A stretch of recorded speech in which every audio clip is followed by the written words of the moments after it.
segunda etapa aqui, depois desse intervalo de 15 minutos, 17 minutos, na verdade, retomando aqui com a nossa terceira aula síncrona, né, sobre equacionamento de extintores e também alarme. Vamos finalizar os extintores e já vamos ver o sistema de alarmes, tá? Então, tá aí a apresentação, essa é a placa dos extintores, né, sinalização dos extintores. E lembrando, né, gente, que existem alguns riscos especiais, na norma prevê lá, que eu também posso usar o extintor de pó químico, por causa do posto de combustível, 12 quilos, carreta de 20, até 50 quilos, depende do volume de combustível que eu tenho armazenado lá nesse posto, né. Os modelos para o risco elevado, quando é risco elevado, não é o caso desse exemplo que a gente está usando aí, que é o risco médio para uma escola, né. Mas aí teria essas carretas aí, tipo espuma, CO2, pó químico e água, né? Para tanques isolados também, tem algumas dimensões. Essas carretas aqui que já mostrei na outra aula, né? Além dos extintores portáteis. Algumas curiosidades, esse é o extintor antigo lá na biblioteca Zila Mamed, da Universidade Federal do Rio Grande do Norte. É um extintor AP, né? A pressurizar. Tem uma ampola de CO2 aqui. Então, você abre aqui a ampola e aí ele vai disparar aqui o jato de pó, né? Não é muito comum, não. Normalmente a gente instala assim aos pares, esses aqui tá errado aqui a sinalização, aí tem um de água e um de pó de 4 quilos, né? Mas é possível assim, esse é no prédio da reitoria, um de água 10 litros e um de pó 12 quilos, bem semelhantes, né? Se vocês olharem aí, bem parecidos, então no rótulo vai ter a diferenciação. E você pode dar um toquinho no extintor, se fizer toque-toque é pó, se fizer pem-pem é água. Tá? Tem o rótulo, né? E a tabela de mágica, né, de equacionamento é essa daqui, tá? Sempre a gente vai equacionar pelo caminhamento. Então, o que é o caminhamento? É a maior distância entre uma pessoa e o extintor de incêndio. Então, você vai ter que medir lá do cantinho da sala, mais distante, onde possa ter uma pessoa, até chegar no extintor, no corredor, ou dentro dessa sala, se for o caso, né? Normalmente no corredor. Tá? E para o risco médio, essa distância não pode ser maior do que 20 metros. Para o risco elevado, 15 metros, e para o risco leve, 25 metros. Vejam quanto maior o risco, né, menor a distância, que é justamente para ter mais extintores. Quantidade maior, tem uma densidade de extintor maior. Uma densidade de extintores maior. Agora, um recurso que a gente usa aqui, antigo, né, dos caras conservadores, é primeiro aproximar pela área. Se lembra que esse caminhamento não é o raio de cobertura, tá? Porque você não vai atravessar as paredes para chegar até o extintor. Se for um galpão aberto, aí você pode medir como raio. Tá? Um círculo de 20 metros, por exemplo, o risco médio, centrado no extintor, e poderia fazer assim. Mas normalmente tem paredes, tem corredores, né? Então a gente vê a distância percorrida mesmo. Tá? E para o risco médio é 20 metros. Agora, a primeira estimativa, assim, quantos extintores eu preciso ter aqui nesse prédio de 1.000 metros quadrados? Você usa a área. Então, você pega ali risco médio, ó, vai ser um extintor para cada 250 metros quadrados. Então, se é 1.000 metros quadrados, vou ter que ter 4 extintores, no mínimo, né?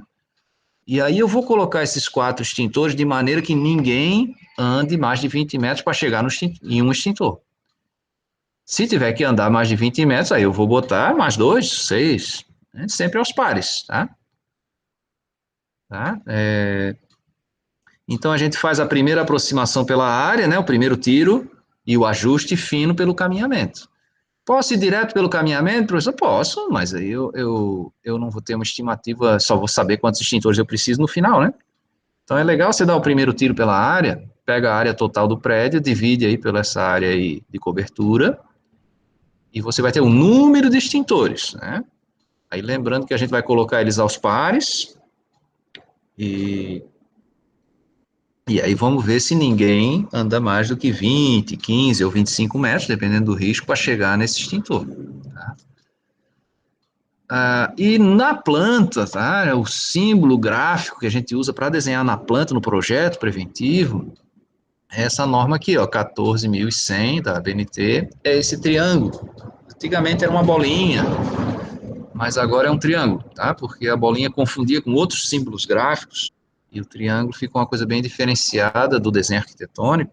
Não confundir com outros símbolos gráficos de projeto, por exemplo, o símbolo de nível do piso é uma bolinha com X, né? Então, confundia com a simbologia do extintor. E os principais, tem ainda um outro que é o pó químico ABC, que é um quadradinho preto dentro ali, né? Triângulo. Os principais são esses aí, tá? Então, a água, um triângulo com uma bolinha e um X. Esse X tem que sair para fora da bolinha, né? Tem que passar da delimitação do círculo. O pó químico seco é um triângulo, um X interno, né? Um quadrado com um X interno. E o CO2 um triângulo com outro triângulo cheio. Tá? E aí a gente vai botar 2 triângulos desse em cada ponto e a pessoa não pode andar mais do que 20 metros, se for risco médio, né? Se for risco elevado é 15 metros, se for risco leve, 25 metros. Para chegar até esse extintor. Tá? Então imagine aqui, ó, esse é um campus, vamos nos aclimatar aqui, esse é um bloco principal do campus do interior aqui, né? Do plano de expansão do IF, né?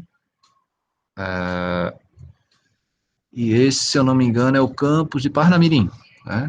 Vai ter um trabalhinho de aula para isso aí. Imagina que a gente fosse distribuir os extintores. Essas áreas escuras são áreas abertas, né? Áreas de jardim de inverno, área de ventilação e iluminação. Normalmente a gente planta ali uns jardinzinhos ali, uns cactos, umas plantas que resistem ao calor ali. E eles servem, por exemplo, para a fumaça sair, serve também para a luz entrar e para a ventilação entrar. Tá? Então, e são áreas também que dão uma humanizada aqui nessa estrutura de cimento, né? Então é importante você ter também uma plantinha ali, alguma coisa viva, por perto, e me dá um maior conforto. Essa parte aí central é a lanchonete do campus, né? Lanchonete. E ali no lado esquerdo a gente tem o hall de entrada principal, tem as portas de entrada, tem ali uma recepção. Ali é por onde eu vou começar o meu projeto. De cara, eu já vou botar um par de extintores ali a menos de 5 metros da entrada. Aquela parte do canto esquerdo superior é o auditório, tá? Então, dentro do auditório, com a presença de pessoas ali, pode aumentar o risco de incêndio, porque eu vou ter um espetáculo, né? Posso ter a operação de equipamentos ali, de cenários e tal. Então, dentro do auditório, eu vou ter que ter também extintores. A área do auditório é tão grande que a pessoa andaria mais de 20 metros para pegar um extintor no corredor. Tá? Então, ali dentro do auditório vai ter extintores, principalmente lá no palco, né? Que é o local onde eu tenho maior probabilidade de ocorrer um princípio de incêndio. E ali na entrada, próximo daquelas portas de entrada, eu vou colocar 2. E aí, pelos corredores, eu vou dispondo. Não a cada 20 metros, mas de maneira que ninguém ande mais de 20 metros saindo de dentro de uma sala dessa para chegar no extintor. Ali embaixo tem uma barrinha com 20 metros, sinalizando a escala dessa planta, né? Então, por aquela barrinha ali, você sabe que aquele pedacinho ali é 20 metros, então lá à frente do campus tem mais ou menos 40 metros, e ele vai ter uns 100 metros de fundo aí. Tá? Então, 40 vezes 100, 4 mil metros quadrados, né? Então, voltando aqui pelo critério de área, 4 mil dividido por 250 vai dar a primeira aproximação de quantos extintores eu colocaria nesse bloco. A gente sabe que os campos têm outros prédios, né? O campus tem um ginásio de esporte, tem um outro bloco de laboratório, de salas de aula, tem blocos também de outras áreas, por exemplo, campus agrícola vai ter lá edificações para a criação de animais, né? Oficinas. Mas esse é o bloco principal, administrativo, e também salas de aula. Essa parte de trás aqui, do lado direito ali, normalmente é onde ficam os laboratórios de química, de biologia, de física, ficam por ali, tá? E essa salinha pequena que a gente vê ali, bem no meio do corredor, do último corredor, lá do canto direito, lá, é a COLAB, a coordenação de laboratórios, né? Então a gente vem distribuindo. Antigamente, a gente usava um pedacinho de barbante, do tamanho do 20 metros ali, e aí a gente botava dentro do cantinho da sala ali, e vocês estão vendo a minha câmera, né? Deixa eu ver como é que vocês estão vendo fazer a expressão gráfica, a expressão artística aqui. Aí pegava esse barbantezinho, você via, pô, passando aqui pela porta, chegando lá, deu 20 metros. Não, deu mais de 20 metros, então bota o extintorzinho mais para cá, né? Agora, como a gente tem recursos computacionais, né, o barbante ficou um pouco ultrapassado, Veja que era... Por que a gente usava o barbante, não usava um compasso? Porque não é raio de cobertura, é caminhamento. Então, veja, para você sair dentro de uma sala dessa, você vai ter que andar até a porta e depois da porta até o extintor, né? E no AutoCAD ou um outro programa de desenho técnico, você consegue medir isso. Você tem uma ferramenta para medição, para mensuração, né? E aí você vai dispondo os extintores de maneira que ninguém ande mais de 20 metros para chegar no extintor. Preferencialmente nos corredores, jamais atrás de porta, jamais em patamares de escada, né? Fácil visibilidade, fácil acesso, difícil bloqueio pela chama. E aí, como tinha perguntado lá, acho que foi o Anderson lá, qual extintor eu vou botar em cada canto, aí eu vou ter que desenhar para saber. Ó, aqui tem um laboratório de informática, eu vou botar CO2. Aqui tem um laboratório de química, eu vou botar pó PQS, bicarbonato de sódio. Pô, todos os lugares têm classe A, então sempre vai ter que ter um de água no parzinho ali. Tá? E aí vou distribuindo, distribuindo, distribuindo. Quanto mais extintor, melhor? Não, tá? Ah, segurança nunca é demais, então bota para lascar aí. Não, esse dinheiro que você vai gastar com extintor pode fazer falta para as outras áreas de gerenciamento da segurança do trabalho, né? Então, se eu aumentar o número de extintores, eu estou aumentando a segurança, mas eu também estou aumentando o custo de manutenção, custo de aquisição, e isso vai complicar. Então, eu vou usar o necessário, o mínimo que a norma pedir já é o suficiente, tá? Já é o necessário. Se você ficar desconfiado que alguma área aí precisaria de mais um extintor, aí você bota mais um ali, tá? Mas não precisa, sim, extintor não é EPI, né? Aliás, extintor também não é IPC. Tem gente que pensa que extintor é equipamento de proteção coletiva. O extintor é um equipamento de contingência, tá? Não é nem EPI nem IPC. Por quê? Porque eu só vou usar ele numa situação fora de rotina. Um risco que existe o risco, mas o incêndio não existe. Então, quando ele ocorrer, aí eu vou usar o extintor. Tá? Então, é um equipamento de contingência, como é o chuveiro lava-óleos, né? Para uma situação fora de rotina, eu vou ter o meu amigo ali. Então, não é para ter um pendurado em cada pessoa, não, né? Em algumas operações precisa, né? Se vocês forem ver lá na troca, na Fórmula 1, no box da Fórmula 1, tem um cara da equipe que tem um extintorzinho pendurado na cintura, tá? Mas é uma situação muito especial lá de trabalho, né? A edificação a gente não usa assim. Ok? Então, sobre extintores é isso. Vejam a aula gravada lá.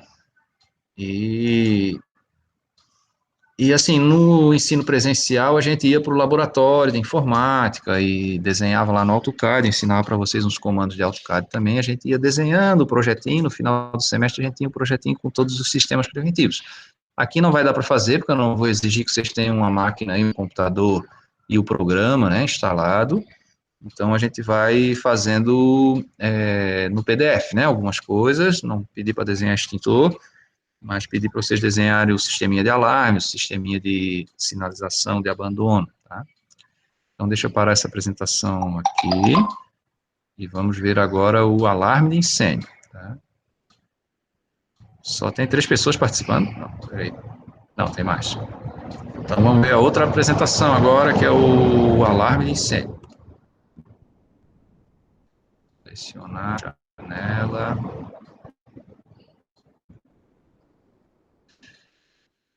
Só um momento, só um momento.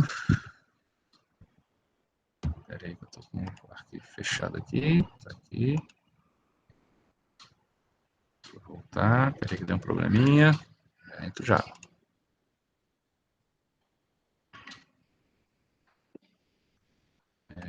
Deixa eu dispensar. Vamos de novo, peraí.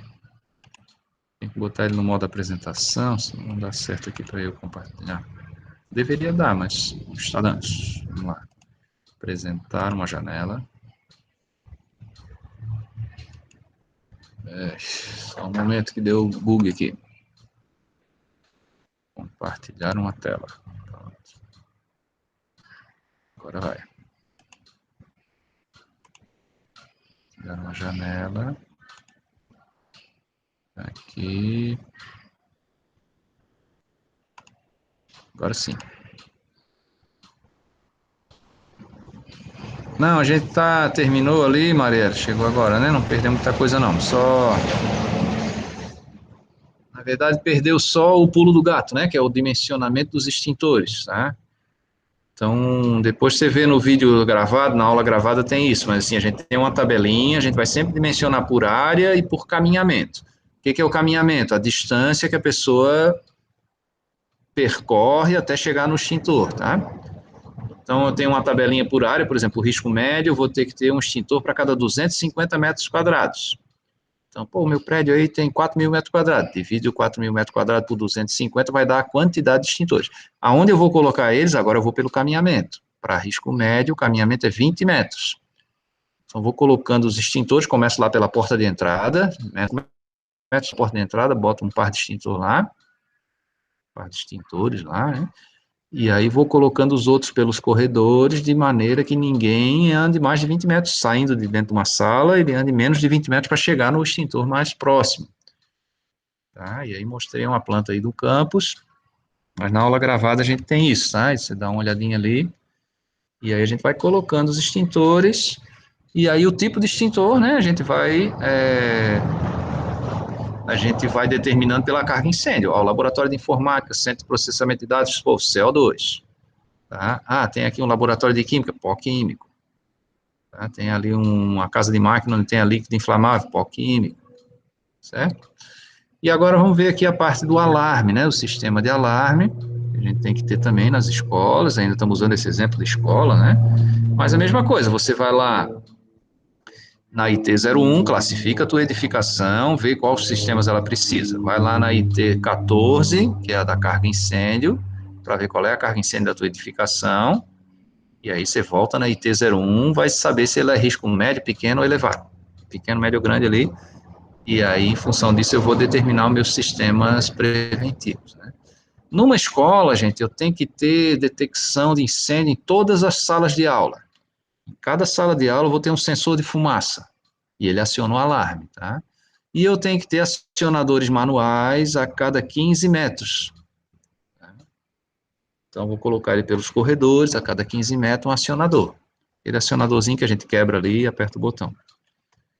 Tá? Esse carinha aí é aquele livro do Corcunda de Notre Dame, né? O Corcunda de Notre Dame gostava de se pendurar no sino lá, na história em quadrinho lá, como é, na animação da catedral lá, né, de Notre Dame.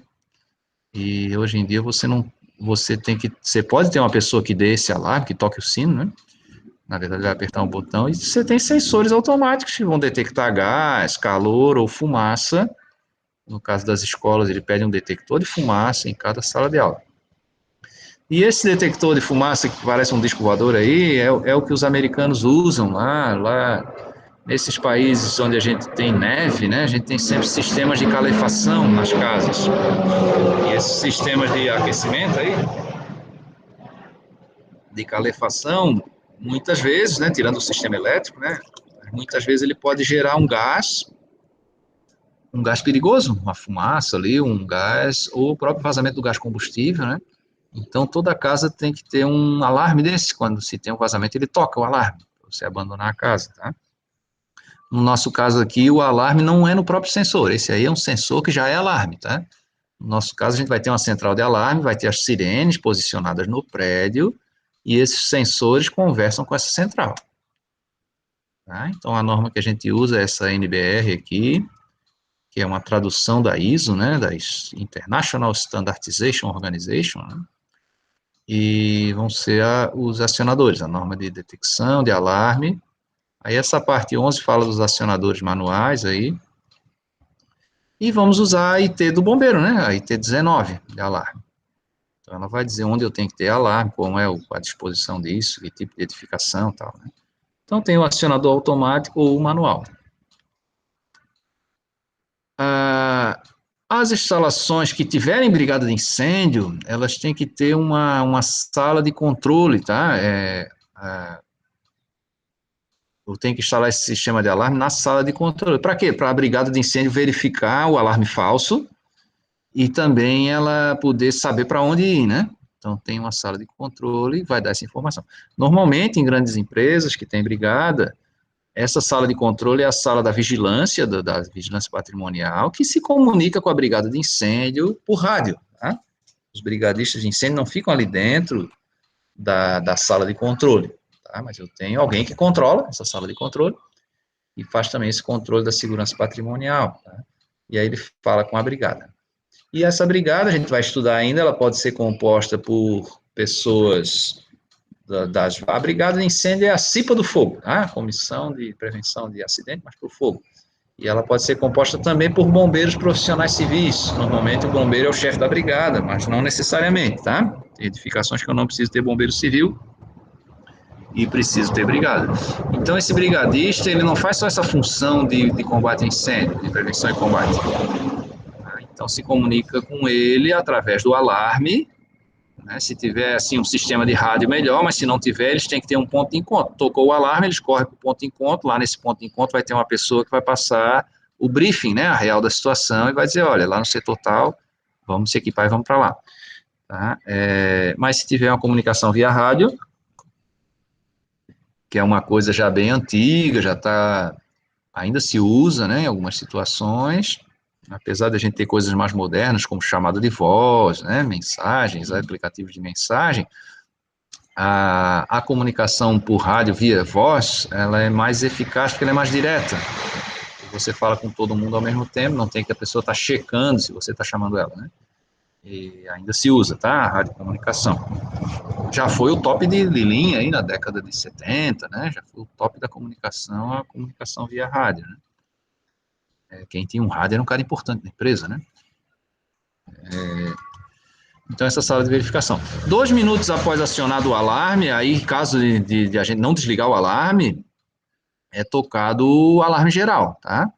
Então, se toca na central, dispara o alarme para você verificar o que é, abrir uma câmera de circuito ou mandar alguém lá para ver o que é. E 2 minutos depois, se eu não cancelar esse alarme, aí toca em todas as sirenes da empresa, tá? As exigências estão muito ruim de ler aqui, mas é que eu tenho que instalar ele nas proximidades do acesso de cada pavimento e na portaria, dos acionadores, né? A distância máxima a ser percorrida é de 30 metros para eu atingir o acionador. Eu tinha falado 15 metros, mas 15 metros seria entre um e outro, tá? E vai acabar dando 30 metros para eu sair de dentro da sala e chegar no acionador. Então, normalmente a gente põe a cada 15 metros um do outro para dar esse 30 metros de percurso. Tá? A altura de 1,35 m, a altura de um interruptor de energia aí, tá? De lâmpada. Esse slide está muito fraquinho aqui, né? Não sei por que eu não melhorei isso aí. Devem ser sinalizados e protegidos contra danos, tá? Essa aí é a placa que sinaliza um acionador de alarme, tá? Então, todo equipamento de incêndio vai ter uma plaquinha vermelha, tá? Com caracteres brancos aí.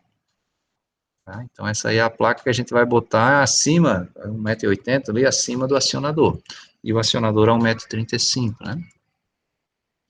E essa é a placa que sinaliza a sirene. Né? Vou botar ela sobre a sirene de incêndio para a pessoa entender que aquilo ali é uma sirene. Tá? Então, o acionamento tem que ser rapidamente obtido através do rompimento de um lacre. Esse lacre, antigamente, né? Lá em 1900 e volts. Quando eu falo antigamente, é 10, 15 anos atrás, tá? Era um vidrinho que a gente quebrava. Normalmente a gente cortava, dava um soco ali, cortava a mão, né? Então a gente ensinava as pessoas a tirar o sapato, quebrar com o salto do sapato, né? Ou botar ali a roupa em cima e bater com um tecido para você não cortar a mão, né? Isso aí evoluiu, tá? E agora se fala num lacre. O que é esse lacre? Pô, é uma janelinha ali que você põe um lacrezinho só para a pessoa não acionar o troço ali à toa. Então, quando você baixa a janela, rompe o lacre, e aí o botão salta, tu já dispara o alarme. Tá? A sirene tem que emitir 105 decibéis. Isso é bastante ruído, tá? Bastante ruído. Então, em qualquer local onde eu estiver, eu tenho que ouvir no mínimo 105 decibéis. E a frequência não é qualquer frequência, é entre 400 e 500 Hz, é um ruído grave, tá? Não é como uma sirene de ambulância. A sirene de ambulância é para ser ouvido perto, tá? Os ruídos mais graves, as frequências mais baixas, né? Elas são para serem ouvidas longe. Então, como a buzina do navio, né? A buzina do trem é para ser ouvida longe, então um ruído mais grave. Mais grave, tá? E não agudo, né? A ambulância é feita só para desobstruir o trânsito próximo ali, por isso que ela é mais aguda. Depois de acionado, ele tem que funcionar no mínimo 15 minutos, então ele precisa de uma bateria. Tá? Aqui o acionador antigo, ali com o martelinho, normalmente roubava esse martelo, né? Por isso que ele foi substituído por esse aqui de gaveta, né? Você rompe o lacre, aperta o botão, ou às vezes o botão até salta já quando você abre o lacre, tá? E aí vários modelos de sirene, alguns lugares são tão ruidosos que a gente tem que usar também um alarme visual, né? Uma lâmpada. Esse aqui ele é sonoro e visual. Aqui uma sirene. E agora mais recente, né, a gente tem também o advento do wireless, né, dos acionadores sem fio. Mas o tradicional é com fio, você passa um fiozinho, leva até a central da central telefônica, não, a central de alarme, né? Então, como seria essa central?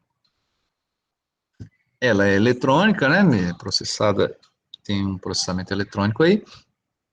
Você leva uma malha, um parzinho de fio de cada sensor, ou de um grupo de sensores até essa central, e ela acende ali um LED dizendo aonde que foi detectado isso, aonde que o detector de fumaça acionou, aonde que o botão, a botoeira manual acionou, tá? As mais modernas têm um displayzinho, são conectadas num computador, elas mandam um sinal Wi-Fi também, para um aplicativo de celular aí, e a pessoa recebe numa outra tela, na tela do computador, ou na própria tela da central, aonde está acontecendo.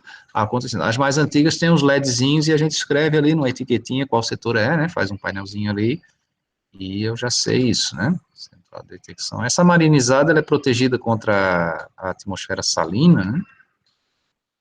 E normalmente é instalado assim, eu tenho malhas, né? Nessa malha vai ter alarme, vai ter acionador manual, vai ter sensor, tá? Vai ter detectores de aspiração para você poder detectar gás, por exemplo, né? E aí tudo isso vai se comunicar com a central que vai me avisar onde ocorreu. Imagine um ambiente onde não tem ninguém. Como é que eu vou detectar um incêndio lá? Não vai ter ninguém para gritar fogo, nem para apertar um botão, né? Então tem que ter um sensor. Por exemplo, esse incêndio pode acontecer numa sala de aula quando não está acontecendo aula, né? Dá lá um curto, uma tomada, uma sobrecarga, algum equipamento lá. E aí eu tenho que ter um sensor ali para avisar que naquele ambiente iniciou um incêndio. Tá? E essa central tem que ter bateria, claro, para ela durar 15 minutos, né? Esse aqui são os equipamentos sem fio, mais modernos aí, então gerou uma polêmica também. A última feira que eu fui lá, o cara disse que isso aí é muito ruim, que ele não está isento de defeito, o vizinho vai lá e aciona um portão eletrônico lá, e aí pode acionar o teu alarme com uma interferência. Mas isso é lenda, tá? Você usa uma faixa de frequência fechada para aquela empresa, para aquele sistema de alarme ali, né? E tem um laudo de um engenheiro eletricista comprovando a segurança disso, o acionamento de tudo, a blindagem dessa frequência. Imagine aí, às vezes acontece você receber uma ligação, uma linha cruzada com alguém, mas é muito raro isso, né? Você receber uma mensagem de alguém que não quis mandar essa mensagem para você, por exemplo, aí no WhatsApp, né? Assim aqui também, né? Esses equipamentos, claro, eles têm que ter uma bateria, né? E para aguentar pelo menos os 15 minutos, e essa bateria pode ser recarregável no sistema elétrico, na tomada, né? Lembrar que no incêndio eu posso ter o blackout, né? Então tem que ter uma bateria que aguente pelo menos 15 minutos de acionamento desse alarme, tá? Para garantir a evacuação do prédio. O alarme ele não serve de sistema de orientação para a equipe de combate, né? Ele serve só para abandono. Por isso que a iluminação de emergência é diferente. A iluminação de emergência tem que aguentar 1 hora para você poder entrar, a equipe de resgate, a equipe de combate, né? A equipe tática aí de combate ao fogo, de resposta, né? De emergência. Mas o alarme não. Então eu posso ter uma bateria na central que vai alimentar tudo quando é com fio, ou baterias em cada sensor, em cada alarme, em cada sirene, em cada sensor manual, em cada detector, e um sinal, manda lá um sinal codificado, fechado, mais ou menos, cada bicho desse tem como se fosse um endereço IP de um computador, né? É uma rede, né? Então, lá na central, eu vou saber assim, pô, foi acionado o acionador manual do setor lá do segundo andar, do depósito, né, da casa de máquinas do gerador, né, justamente para verificar se não é um alarme falso, e caso não seja falso, mandar a equipe de resposta para lá, e também acionar a sirene para que as pessoas abandonem aquele ambiente, né, E aí isso a gente vai ver na próxima aula, como é que eu calculo essas rotas de fuga, essas larguras de corredores, para as pessoas conseguirem sair. A gente projeta para 6 minutos, né? As pessoas conseguirem sair em 6 minutos aí do prédio, tá? Da edificação e ninguém se machucar, né? Ok, 32 minutos, acho que aqui encerra, deixa eu ver se tem mais um slide. Ah, sim, como é que a gente desenha isso na planta, tá? Tem um íconezinho aí para simbolizar, né? O que que é o acionador manual, é aquela taçazinha ali. O que que é a central, é uma buzina ali dentro, um quadrado com um triângulo, simbolizando uma buzina dentro de um quadrado. O sistema de baterias, e tem um outro símbolo, que é aquela mesma buzina ali da central de detecção, dentro de um trapézio, que aí ela simboliza a sirene. Tá? Então, quando for dentro de um retângulo, é a central de alarme. Quando for dentro de um trapézio, é a sirene. Tá? E eu tenho ainda um outro acionador, que eu não botei aí, mas é um quadrado com um S, assim, é o smoke, né, o detector de fumaça. Tá? Um quadrado com um S dentro, os detectores de fumaça. Tá? E esse que vai ter o trabalhinho dessa semana ali, para vocês desenharem, né, então já como é uma escola, já bota logo um detector de fumaça em cada sala, e a cada 15 metros pelos corredores, vocês ponham essa tacinha aí, que é o acionador manual. Lá na recepção, lá naquela hall de entrada, vocês coloquem a bateria e a central de alarme. Tá? Não é muito difícil fazer esse desenho aí naquela plantinha, acho que é do campus Parnamirim ou do campus de Macau, não sei se qual dos dois ali, que são bem semelhantes, um é espelhado em relação ao outro ali, mas são bem semelhantes, né? Inclusive, queria fazer um elogio aqui, né, aos nossos projetos aí, nosso projeto arquitetônico é muito bem bolado, tem eficiência energética, né, e em função da posição do sol, a gente põe as salas de aula voltadas para o lado da sombra, né, para o lado sul, tá? Para quê? Para economizar ar-condicionado, né, e a gente tem as aberturas de ventilação e energia, entrada de sol também para melhorar a iluminação e a ventilação, então ter uma maior eficiência energética. Outra coisa importante na segurança contra incêndio, além dessas saídas de fumaça, né, nossos prédios sempre têm laje para isolar a estrutura do telhado, que é de madeira, da parte de baixo, né, então tem uma maior resistência à propagação do fogo e maior segurança aqui, larguras de corredores bem calculadas, né, para a nossa ocupação. É um projeto bem feito, sabe, do IF. A gente tem esses prédios horizontais e tem também alguns verticais. Esse aqui de Canguaretama, de Ceará-Mirim, são verticais, tá? E aqui Parnamirim, Caicó, Macau, são horizontais. Tá? São vários, aí a gente tem 22 campos. Esse de Jucurutu, que está sendo construído agora, também é horizontal. Tá? Ok? Então façam as atividades. Sexta-feira a gente volta nesse horário das 14 horas. E continua esse conteúdo da semana, né? Vamos ter outros sistemas preventivos ali para estudar. Vamos estudar as rotas de fuga aí também. E vamos evoluindo, tá? Não deixe acumular as tarefas, vamos fazendo, para depois não ficar dizendo aí que filho de pobre não tem sorte, né? Ai, meu Deus, eu sou um azarado mesmo. Professor, me dá mais uma chance. Tá, tem chance, né? Mas vamos fazendo, tá? Para depois a gente não se enrolar no final. Beleza? Não quero que ninguém reprove, eu preciso que vocês. Eu botei hoje eu coloquei mais 6 tarefas, tá? Sempre 6 tarefas por semana, Maria. Tá comentando aqui no chat, né? Tá? Vamos fazendo ali, mas é o mesmo esquema, tá? Assim, responder 10 perguntas ali sobre aquela aula. Com essa aula ao vivo aqui, você já consegue resolver. Com essa e a de sexta-feira, né? Mas, na dúvida, vocês assistam de novo o filminho ali. Tem um filme ali de 20, 30 minutos, explicando em detalhes aí, gravado ali. E nessa semana tem 2 atividades que é uma planta. Vocês vão ter que imprimir, ou quem não tem impressora, desenha no próprio computador, é um PDF ali, você dá um print, desenha aí no bloco do Paintbrush aí mesmo, para desenhar a rota de fuga e a outra é o sistema de alarme, tá? Com essas simbologias aí que eu passei para vocês. Ok, vou parar a gravação, muito obrigado. Alguém tem mais alguma dúvida? Todo mundo respondeu a chamada? Ok, muito obrigado a atenção então e até sexta. Valeu.